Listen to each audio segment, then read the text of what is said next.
Hello and welcome to Sports by Compion NFL Preseason Edition. My name, of course, is Stephen Compion, your host, and I'm here with two fabulous gentlemen to break down a very wonderful team, the Green Bay Packers, out there in Baby, let's go, Pack, Wisconsin, go. in the very cold north. We're, of course, joined by a returning friend of the show, William. How are you today, William? Oh, You I just look am. absolutely beautiful.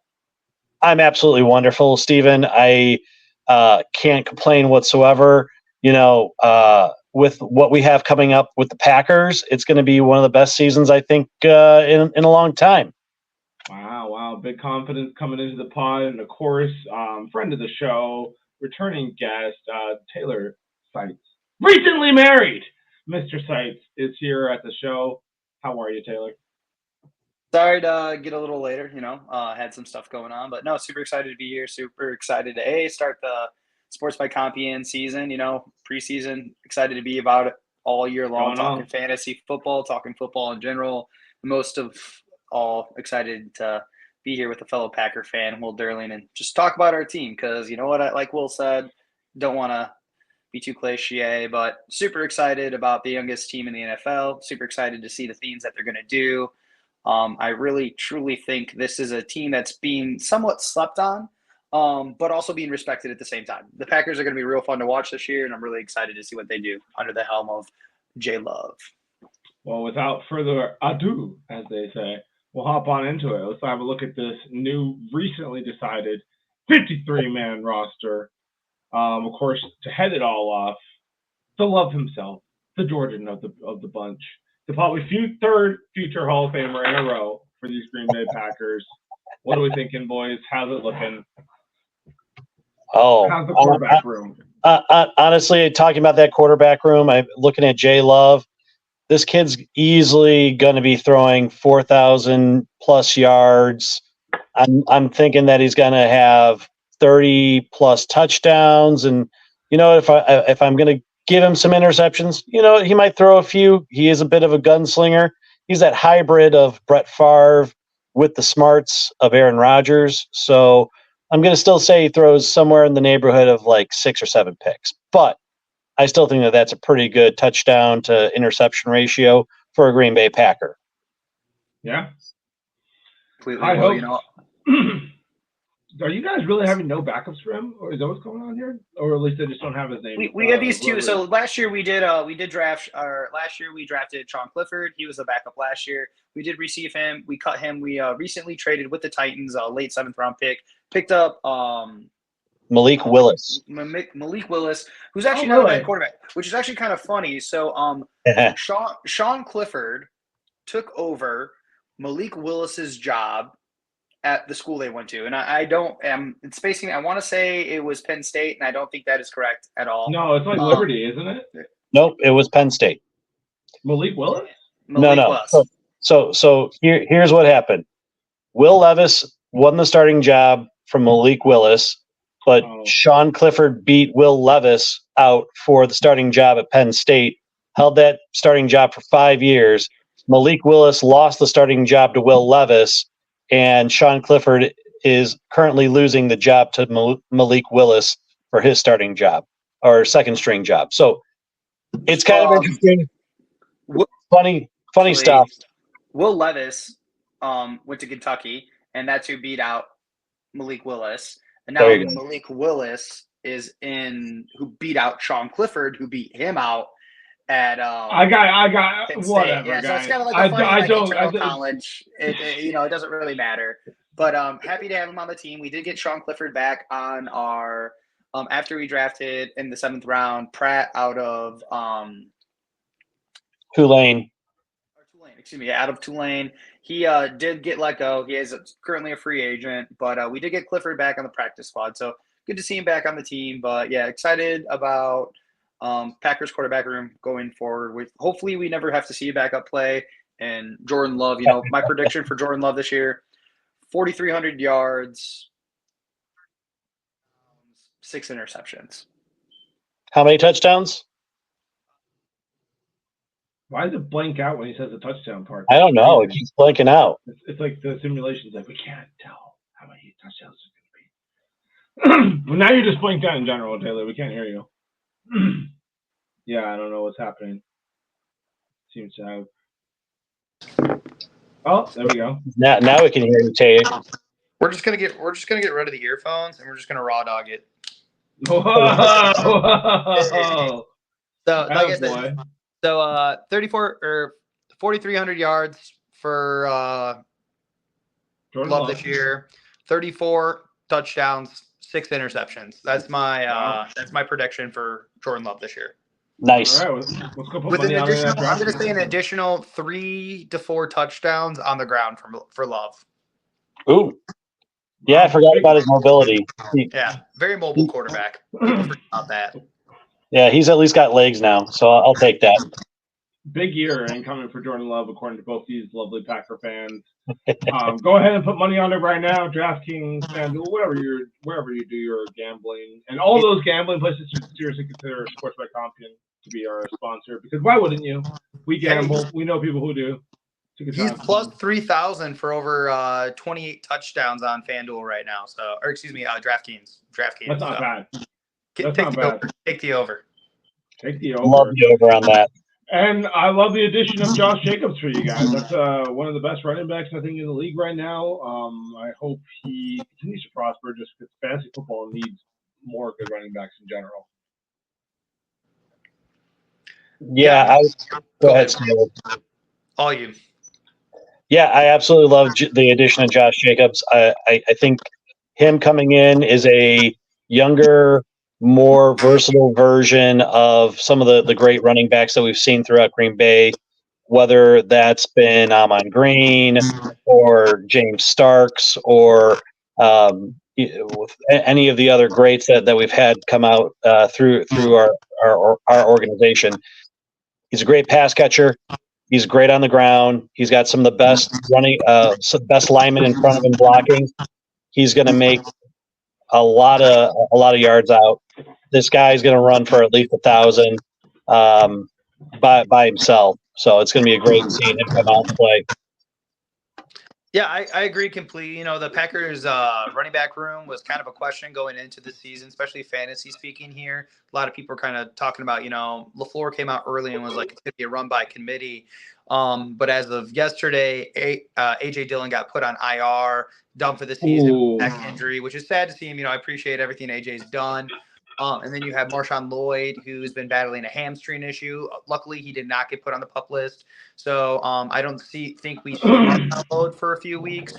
But that means we have Emmanuel Wilson, who was a rookie last year. We're going into year 2 with Emmanuel. I truly think, you know, he's going to be a workhorse back. I think he's going to be the one for the first few weeks here, kind of just running the show. I think he's going to get a lot of opportunities. One thing he was really upset with in Las Vegas is they never really passed him the ball. They always kind of had a scat back out there. And, you know, they had a lot of quarterback controversy out in there for most of Josh Jacobs' career. So it'll be really good to see him get put into opportunities where he can run the ball, catch the ball, make plays happen. I agree with Will. He's definitely going to be a 1,000-yard rusher this year. Definitely going to get multiple touchdowns, fantasy speaking. You know, he was on a second-round turn. Some people were even potentially pushing him back into the third round of fantasy. I think he's generally a first-round talent this year. I definitely have already picked him up in one of my leagues. I think Josh Jacobs is really going to surprise some people this year in the NFL, because a lot of people don't think he had much left in the tank and the Packers overpaid. But I think truly on this young Alphys at the age of 26, I think he's going to do really, really well this year. And by the end of the year, I bet he's a top 5, if not top 7 running back in the NFL. Yeah. Full predictions. We keep them coming around here. Are you guys fully bought into this tight end room? Mr. What's it called? Luke Kraft and Musgrave over there? Luke Musgrave and Tucker Kraft, those guys are workhorses. I mean, when you see Tucker Kraft crush an old style as quickly as a down lineman, man, you got to be impressed by that. And the way that he is a Packer, that's for sure. Honestly, between the two of them, I mean, it reminds me of Gronk and Hernandez on the Patriots team, and we don't have anybody going to jail anytime soon, as far as I can tell. So I think Heyo. I think this is going to be a big team advantage. Yeah, I agree completely with what Will's saying. I'm really excited about the tight end room. Traditionally Musgraves was drafted on the second round before Kraft was, and he was supposed to be more of the pass catching. But at North Dakota State, Kraft put on a lot of stuff. And when Musgraves got hurt last year, Kraft's really stepped up, and he had a really good camp so far. And actually, long run, everybody thought Musgraves, but I think after halfway through the year, I think we are going to see Kraft really step up and be the number one tight end personally. I think he's got a lot to show. He's got hands. He can run with the ball, and that guy loves to block. So I think we're really going to see a lot of two tight end sets. I think they're both going to flourish, but I think by the end of the year, Kraft will be the number one tight end on the roster. Now, don't sleep on Ben Sims at all. Ben Sims is going to be one of those guys that comes in and he's going to play hard nosed blocking football. But he's going to slip out every now and again, and he's going to get his points on the board. He's going to score 7, I'd say 5 times this year. He's just going to be that guy that slips out the back and scores that little tutty that no one's expecting. I like that. Strong tight end room.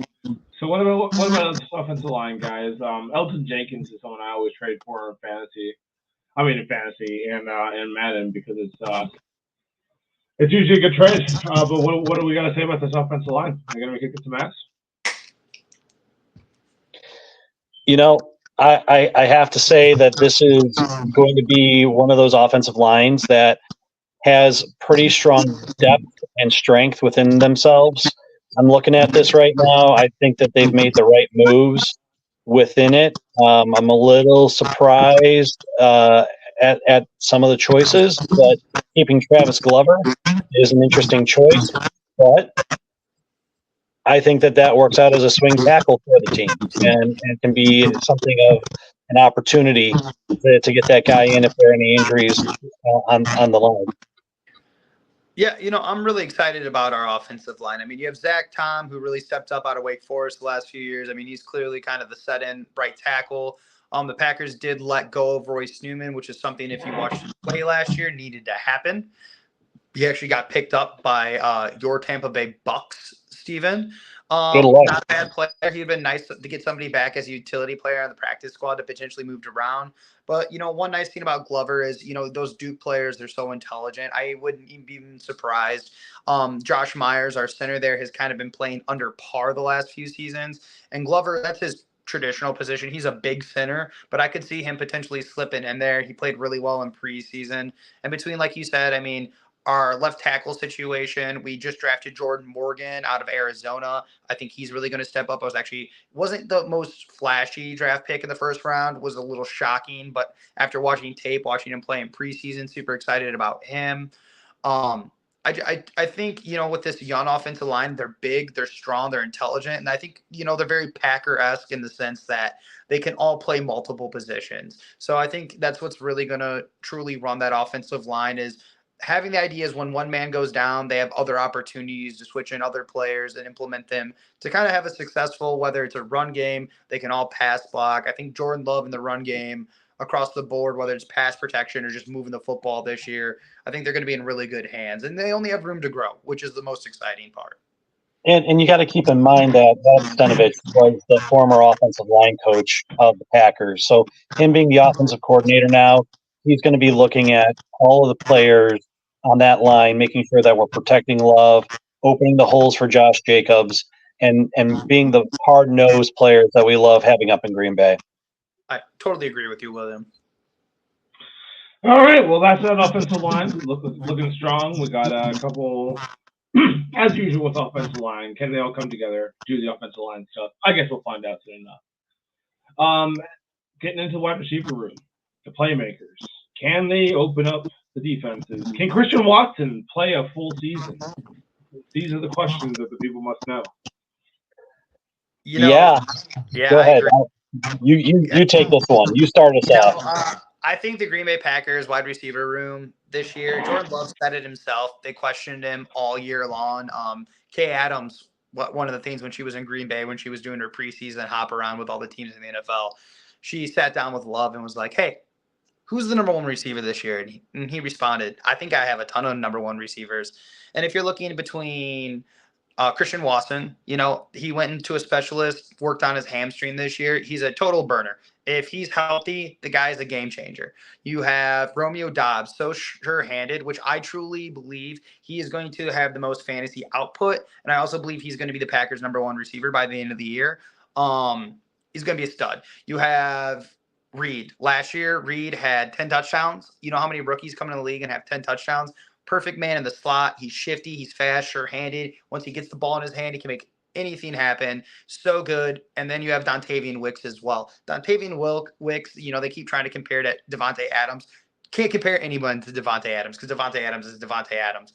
But the man is so good with the ball. Went out, proved his worth. And then also you have Bo Melton. Bo Melton has been somebody who started on the practice squad for this is his first season. He made it the team right off the bat. He proved going into the playoffs on the Packers' great 7-game stretch last year. And then even more so in the playoffs that the guy's a stud. The Packers have the youngest wide receiver room, and I think one of the deepest wide receiver rooms in the NFL. There was over 1,000 players who got cut within the last week. And out of all teams, the Packers and the 49ers were the only teams. There was 23 players that were picked up on free agency after cuts. And the Packers and the 49ers were the only team that had 3 players put on it. Grant Dubas, who I thought went to Tampa Bay, that was wrong. He actually went to Miami. He's a stud receiver I'm surprised that he didn't almost make the team as well because he's played good. Semanyo Torre, he went to the Bears. Another good receiver. He's been good for us for a few years as a plug-and pellet kind of player. Really excited about our receiving room. Jordan Love has a lot to be happy around because the receivers are going to put up numbers this year, and it's just it's anyone's ball. I think every game, for fantasy wise, it's really hard because you don't know who's going to be the one, and I don't truly think there is going to be that one. The ball will get sent around, but very, very, very excited about this Packers wide receiver room. I think it's the best receiver room we've had since 2010 when they won the Super Bowl, and that receiver room was insane. Where's the love from Malik Keith? That man is going to be locking down. Yep. He's going to destroy every cornerback, any outside linebacker. This man has made the team for a reason. I mean, yep. I fully agree with you, Taylor, on what you said. There is no number one on this team, and that's the way every wide receiver room needs to be set up. None of these guys are selfish. All of these guys are set up to say, I want the ball. I'm going to run my route tree the right way. But what matters to me most is that we win. I want to win a championship. I want to go to the Super Bowl. And you know what? If the winning ball is thrown my way, you damn better well know I'm going to catch it. That's what I love about this group. Yep, very much. All right. Well, we're fired up about this offense. It sounds like they're just going to literally run everybody over. And it's all very scary for anyone in the NFC North and NFC in general. I mean, honestly, when you have 4 players that could be number one wide receivers on anyone else's team, that's got to scare every defensive coordinator. You can't just play nickel the entire time and expect to not get run over as you run the ball down their throat with Josh Jacobs. This team is scary on offense. And then you bring the tight ends that are sure-handed. I mean, the Packers have so much weapons right this year, and especially with LaFleur coming out of that McVay system with all the misdirection, multiple options. I'm very, very excited for a Green Bay Packer offense this year. Absolutely. All right. Well, moving into the defense, and some would say this may or may not be the weakness of your Green Bay Packers over the last couple of years. Well, I wouldn't go that. Would that finally change? Will this defense finally play to their potential of all those early draft picks? Well, so if you look at Jeff Hafley's defense and the way that they've set it up, this is based on safety play. And if you look at the safeties that the Packers have kept, you've got some of the best safeties in the league between Xavier McKinney and Javon Bullard that are sticking around and going to be starting with one another. Well, Javon Bullard was a draft pick this year. He was fresh out of Georgia, and he was a monster at Georgia. Some people would say undersized, but the boy loves to hit. Absolutely, and that's the best part about this defense is that you got that strong safety play, that's going to bring 8 in the box and come down and hit hard and tackle anyone that's running through the middle. If you look at the way that we're set up with Eric Stokes and with Jair Alexander at cornerback positions, the one person that has to show their colors and to play out and show out is Eric Stokes. This is a put up or shut up year for that man. 100%. I'm excited. Absolutely. I would, right. And then we also have that really good. Don't forget the safety out of Oregon as well. He was another pick in late third round pick for the Packers. Kid was a stud in college. Real excited about how young the defense is and how powerful they could really bring to the table this year. Absolutely, and it all starts up front. I mean, if you look at how the defensive tackles are set up with Kenny Clark and TJ Slayton, you got some of the best power coming in. And if you really think about it, Devontae Wyatt, the former first-round draft pick, is going to be playing hard as that rotational tackle coming in, and that's going to set up our defensive ends. And whether it's Preston Smith or Rashawn Gary or Lucas Van Ness, you got some of the best defensive ends that are going to be rushing the passer, and especially now being in this 4-3 defense where their hands can be in the dirt and they can start in that sprinter's position to be wrapping around the end or bull rushing. I pray for all the quarterbacks of the NFC North. No, you don't. Don't lie to us. You're not praying for them. You're not waking up at night and praying for the NFC North. Caleb Williams. You're right. Jared Goff. You don't care what happens to Jared. Well, and also, we're finally getting those people. Now that we're out of these different defenses we've had for the last few years. These edges that we've drafted get to play at a traditional position where their job is to put pressure on the quarterback. They're not getting dropped into coverage. They're not having to play inside. They're getting to put pressure on the ball every single play.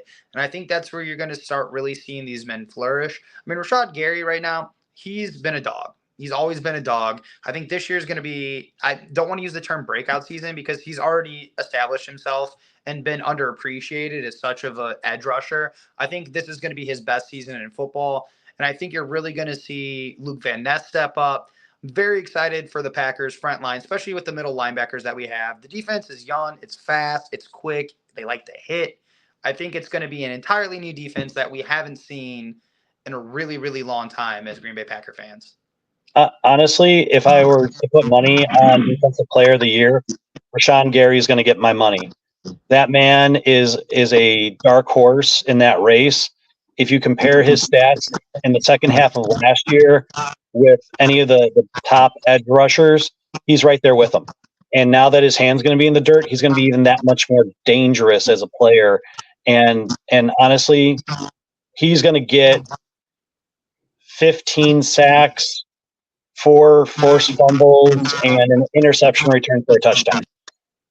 Yeah, he's never broken 10. So, if he can break 10 this year, I mean, that's going to be a big step. But I'll pray for that 15. I'm all here for it. There you go. Maybe they'll just break it and keep it on target to 15, apparently. Wow. Big words. So we've been light on the middle linebacker play, but that's also key in this defense. And if you look at Quay Walker and Eric Wilson, they're some pretty strong linebackers. If you look at Edrin Cooper and Tyrone Hopper, those guys that we drafted, those guys are huge players. They like to play in space. They come flying through. They're going to make tackles. Honestly, the leader in that field, that middle linebacker position, is going to be what sets us apart from everyone else. I love a 4-3 defense. I think it's one of the strongest defenses that you can have. And honestly, this is going to be a scary Packers defense. Agreed. Cool. Well, sounds alarming. Jared Goff, don't lose any sleep. It's going to be scary. You know what, Bears fans, you better hope Caleb Williams has protection. Otherwise, he's going down. Well, he definitely should use protection. He's a young rookie in the NFL. Anyway, boys, do you have any final thoughts? Any last words? Oh, I'm sorry. You're not even on the. You didn't even get to the controversial part about the Packers depth chart. We don't have a kicker. We do. We picked one up today. Well, we did, but none of the guys that were in camp are on this roster anymore, and that's the most controversial thing that's happened. You know what? I I like that they're cutting them thin. Our punter is a dog, apparently. He's from Yeah. Ireland. He's apparently been a dog all camp. He was really good in preseason. Today, the Green Bay Packers picked up a young kid out of Tennessee. He never missed an extra point in college. He had really good ratios from deep. He hit a 59-yarder in preseason, which that's preseason football. So you can't really establish how good somebody is in preseason football. But I think he only missed a kick in all of preseason. That was pretty deep. And it was because it was such a deep kick that it just got kicked short. So, if this guy can come in, do something good, it's always been kind of since Mason Crosby, we've had kicking issues. So hopefully they've kind of figured it out. I mean, that is to be determined, but fingers crossed, hoping for the best. Packers tend to pick up people good. They picked him up on free agency. So hopefully they had enough confidence in this guy to let everybody else in the special teams room go. So hopefully he's our guy. So You know who I'm excited about that is on the practice squad is our international player, Alex Hale. That kid can bomb the ball. And honestly, with the way that his leg is established, I wouldn't be surprised if he's kicking for this team halfway through the season. hey, as long as we're making extra points and we're hitting field goals, that's all I care about. Absolutely. Fully agree. Games last year because of missed field goals. This is true. I watched one of them. Anyway, guys, hopping into this schedule, you're going to play some football. And you're going to start it against the other green team in the league, those pesky Eagles. What are you doing? I think you're going to the Eagles to play them too. We're playing in Brazil. Brazil. Oh, that's right. Yeah, that's right. That's why I didn't recognize this. So that'll be an interesting game because we're playing away on foreign soils, which if you watched the Giants game last year was extremely disappointing. Luckily this year it's our first game. I don't know how much that is going to be a positive or a negative. I'm curious to see how it happens. I mean, the Eagles are the Eagles. They're a great team. They did lose their number one future Hall of Famer with Jason Kelsey up front. Curious to see how they replace that center position. But, I mean, it's going to be a game. It's going to be curious to see how our defense steps up, locks down A.J. Brown. You have Smith. You have a good tight end out there. I mean, you have an amazing mobile quarterback in Jalen Hurts. You have Saquon Barkley now in the backfield, which he is somebody who tore us up last year. So, that's really hard. And then their defense isn't bad either. So, that'll be a really, really good test to start the season. I just hope the Packers players themselves can be rested, acclimated to the time difference, can play a good game, and then come home and get reacclimated, rested after the jet lag, and continue to keep things going in a positive way. Well, so the benefit is the time zone that they're on is the East Coast time zone. So it's not like they're playing super late. Yep. So that's a benefit. It's a Friday night game, so that's also helpful. And they're going to be getting down to the stadium early. I've heard that they're leaving on Sunday so that they can spend a week in Brazil, get the team acclimated, get them used to the weather and the temperatures so that they can get ready to go. I think that's the same for Philly, so there's not much of an advantage there. I think the Packs squeak this one out 27-24. All right, cool. 27-21. Either way, we're taking a victory for the Packers. We got to move a little faster as we roll through this schedule because there's quite a few games. And go win losses. Here, let's do it. William has to go cut his hair. Right. Of course. The Colts, week 2, and that is in Lambeau. Home opener. That's a win. It's a win. It's gotta be. Then you got the Titans down there in Titanland. Win. W. Wow, 3-0 to start. Not quite the team they used to be. Will Levis is that guy, but I think the Packers ultimately have the better football team and they'll beat them. Yeah, I think it's going to be a tight one. Man, it's getting ridiculous to be able to watch a freaking football game these days. Like, what the heck is Gold Package? Anyway, Minnesota Vikings, they don't have a quarterback. It's very sad for them. What do you guys think? I think this one's going to be tight. I think they don't have a secondary. They don't have a quarterback. I think it's a W. Taylor, you cut out there. It looks like William left and then you cut out somehow. No, you're cut out, Taylor. We can't hear you. But at least you look handsome moving your mouth. Can you hear me, William?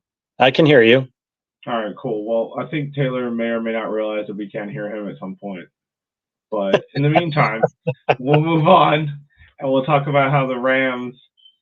Oh, he's muted. That's what it is. You're muted, Taylor. Yeah, I don't know what happened. There you go. Yeah, you muted yourself. I think the Vikings are going to be the worst team in the NFC North by a long shot. I think all said and done between the Bears, the Packers, and the Vikings, I'm not going to pick an order right now. Of course, I'm always going to pick the Packers up top, but trying not to be biased here. I think you might see 3 NFC North teams with positive win ratios. Vikings will not be one of them. They might be one of the worst teams in the NFL this year, unfortunately. Yeah, I agree with you. Tough to lose JJ McCarthy. Yeah, tough lose. Really sad for him. Tough loss. Agreed. Los Angeles Rams. What the heck is going on with that veteran team? That'll be hard. I think this is the first loss. Right? It's got to be. You can't keep on going 5-0. Is that one's away? That's away. It's in LA. LaFleur. It depends on how if Kyron can be healthy. I know Stafford's coming in healthy. Cooper Kupp's healthy. Puka Nacua. That's going to be. I have a really hard time picking a winner or loss on that one. I'll let Will claim this one. I think it's going to be the first L of the season. All right, and then we're moving on to Arizona at home after that. That's W. A win. Going. Gotta be a W. W. What about the young Houston Texans? This game's going to be the spitter. This game's going to say a lot about the young quarterbacks. This is going to be one of the toughest games we play all year. Houston is awesome. CJ Stroud's awesome. Houston might be one of the teams that top 5 receiver room in the NFL. Great running game. Amazing offensive line. You got all pros with Tudzel. Also, they made a lot of acquisitions on defense. I'm gonna bypass a win or loss on this one. This is gonna be a game that comes down to the nitty gritty, and this is in Lambeau, so I'm gonna say Packers pull it out because I've seen them pull out on teams like this. But that's a really hard. That's just me being biased as a Packers fan. I think realistically, this is an L. I think the Packers are going to get a little too hyped for themselves, and it's going to be one of those games that people are going to complain that the defense isn't fixed. I think that's what's going to happen here. All right. And then what about frisky Trevor Lawrence? You guys going to beat him? That'll be we'll win that. Just got paid. We'll win that game. Yeah, I think that's a W. Okay. And then the much coveted, as we've already mentioned, the man with the beautiful blonde hair, gorgeous wife. Have you guys seen pictures of Jared Goff's wife? Holy crap. Anyway, yeah. So what do you guys think about the Detroit Lions? Is this one home or away? I'm sorry, I can't see it right now. That one's at Lambeau. This one's at Lambeau. I'm going to give us the win at Lambeau, and I think we'll take an L at Motor City. I would agree with you there. Even split. Even Steven. Yep. On Steven's podcast. How about that? Look at that. And Chicago Bears after the bye week. W. We own them. We own them. What about the 49ers? All right, hot take on this championship rematch. What's your hot take?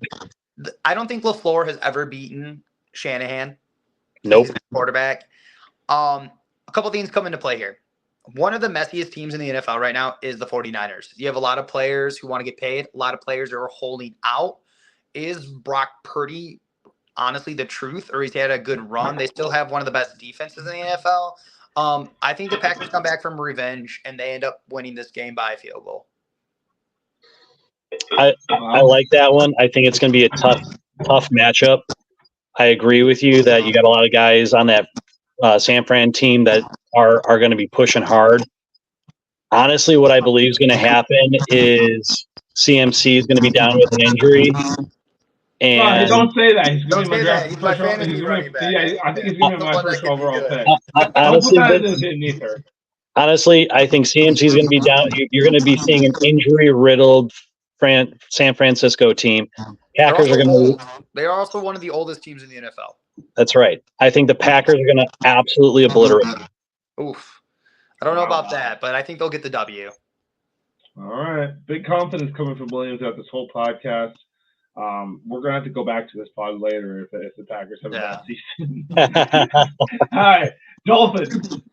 Dolphins are, one of those teams that may be very good, but they do hate to play good football closer to the playoffs, closer to when it's cold and it's not just, hot little Miami.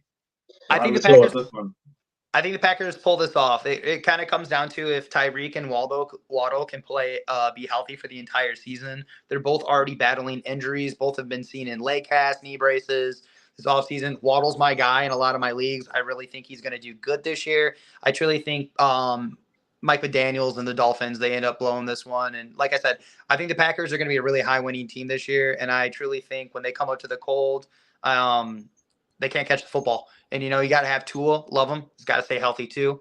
He's one concussion away from having a backup quarterback play the entire season. So I think the Packers beat the Dolphins in this one as well. Let's hope for a freezing cold Thanksgiving evening. Up in Green Bay. I'll take the W here as well. And we lost Taylor. Poor guy. But understandable. We are already wrapping this up anyway. Yeah. Field, the Lions are going to win that one. You guys had said. We already split that one. Said that they were going to lose. Are you going to sweep probably going to sweep the Vikings? I imagine Taylor would say. Are you going to sweep the Bears? And you got the Saints. You got to get the Saints this win. I think it's a perfect trap game. I think Seattle will lose to Detroit. It'll be a loss to Seattle I think Seattle's a trap game. New Orleans, we're going to win. Minnesota, we're going to win. And the Bears are going to show their colors and come out ready to play. And they're going to beat us to sneak into the playoffs because we'll already be in and be resting our players because we'll have a first round bye. Sweet. Good year inbound for the boys then. Somewhere around the 14-13 range, if all those numbers are more or less add up. 1, 2.